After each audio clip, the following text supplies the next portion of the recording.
Kumail, you're an immigrant actually from Pakistan. And so, since the show is really based on immigrants, I was just wondering, did you find any of the stories relatable to your own immigrant story? Did you maybe incorporate your experiences into the shows, into the episodes? I found all of them very relatable. The idea of leaving a country to come to another country, and then you sort of figuring out your identity and who your people are, and missing home, and you're in a strange land, all that stuff, which is a thread that runs through every single one of these stories. Yeah, I found it very, very obviously similar to my experiences. You know, the specifics are different, but the general feeling was very relatable to me. Now, you both actually co-wrote the episode of The Rock. Correct. And I love that episode. I thought it was hilarious, number one, especially with the father. I found it very heartwarming for an immigrant. He's working hard, doing the best he can, and also wants to provide a home for his family. And it reminds me so much of my father-in-law, because he's also like an immigrant and he really works hard. He's a porter.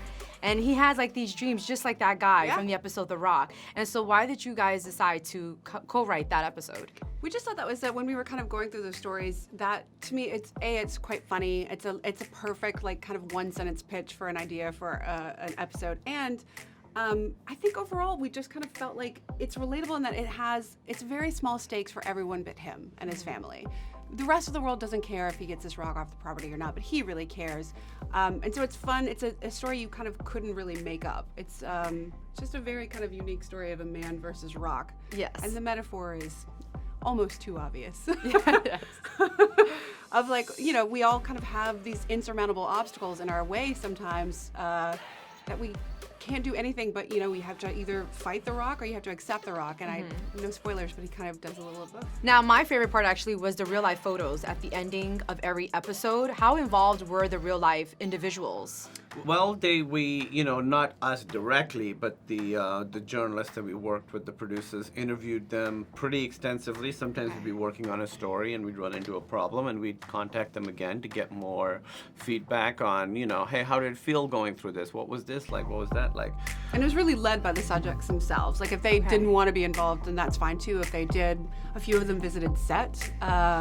Which was great some of their them families. visited. Did any of them make like a cameo in any of the episodes? They're not in it. No. Oh, okay, that would have been cool. It would have been cool, yeah. Next season. Next season. Yeah. So that brings me up to congratulations for season 2. Any new ideas for season 2? Want to run it similar to season 1? Anything new? Like There's that we so can many new expect? ideas. I mean, Yes, we're doing, I'm you know, curious. the first season was sort of us, we're figuring out the show as it was going. The second season, we're going to do a lot more tones, different types of episodes, and we're doing some pretty experimental episodes this time. Hopefully, we're trying to set ones that are in, because all of these are sort of set in the last few decades. yeah. Like, really try and set some really, really way in the past, you know, immigrant stories that are from over a century ago or something. Wow. The So only thing we we're- can't do is the future, really. We can't do the future. Yeah. No, we But can't. yeah, we're really trying to expand it, set it in different places, different kinds of episodes, and really play with structure some more. How did the story come about? How did the show come about? I was thinking about what I was going to do next as a writer and was kind of looking at what I was excited about working on and what was happening in TV at the time. This was about 3 years ago, 2.5 years ago.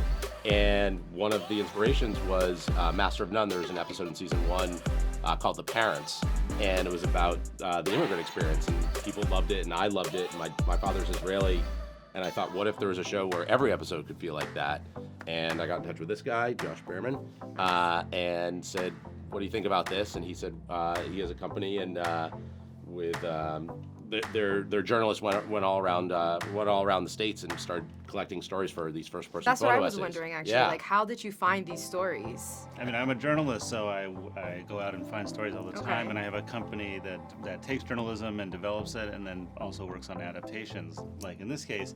And so we have a bunch of writers and researchers on staff, and then also just friends in journalism. We put together a whole team of people to go out and scour the country looking for interesting stories. They came from all over the place. Some were from local newspapers or from like calling friends or getting on community message boards and stuff. A couple of the stories are like parents of friends of ours, you know, things like Okay. that. Yeah. Now, for anybody saying there's a political agenda behind it, because now with the political climate, now there's a huge talk now of immigration now in this country, what would you say to those type of people that probably would have those comments now with this show? Well, I think the show's not explicitly political. I mean, when we made the show, we just wanted to make it entertaining, compelling stories, and paint human portraits of all of these characters. And if that's political, that's a pretty sad commentary on how you're taking know. it. So, Exactly. you know, if you're taking it that way, you're taking it that way. But honestly, the way we went into it was not without any sort of political axe to grind. It's not a brick through a window or anything like that. It's just a show with 8 compelling stories about 8 compelling characters, and that's how we always saw it. Now, I noticed that there's a huge diversity of actors, and they're more lesser-known actors, not the usual A-listers from Hollywood. Why did you choose to go in that direction? Was it easy for casting these actors? Like, where did you find them? Because I really love them in all the Thank you. episodes. I really, really did. It was a typical casting process, but for this show, we were looking for a Nigerian to play a Nigerian. We were looking for as much as possible to cast out of the countries of origin. And there are all these great actors out there that just don't usually get to have those types of roles. So a lot of the Indian actors had played, they worked at 7-Eleven or they're taxi drivers, and the Middle Eastern actors that played terrorists on Homeland and Jack Ryan. And all of a sudden now it's like, oh, you get to have a family and you get to laugh and you're struggling, but the struggles are very different. And so the show just provided all these opportunities, and they enlivened what we had written. So it was, Really? yeah, there's amazing talent out there.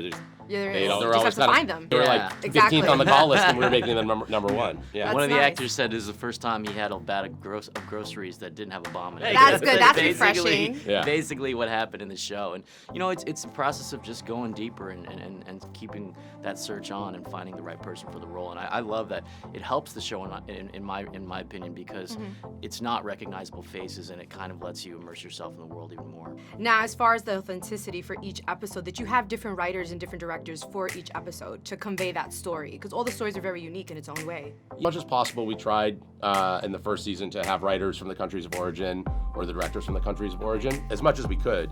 And you know, I think whether or not that was the case, I mean, I wrote an episode with Kumail and Emily that was about an Iranian family, and I'm not Iranian. My dad's from Israel, and I pulled a lot from my experiences. But I feel like people were just infusing their own families, their own personal experiences into all of them. And if it was a Mexican director directing the Mexican story, she was adding those extra layers that you might not know if you're not Mexican.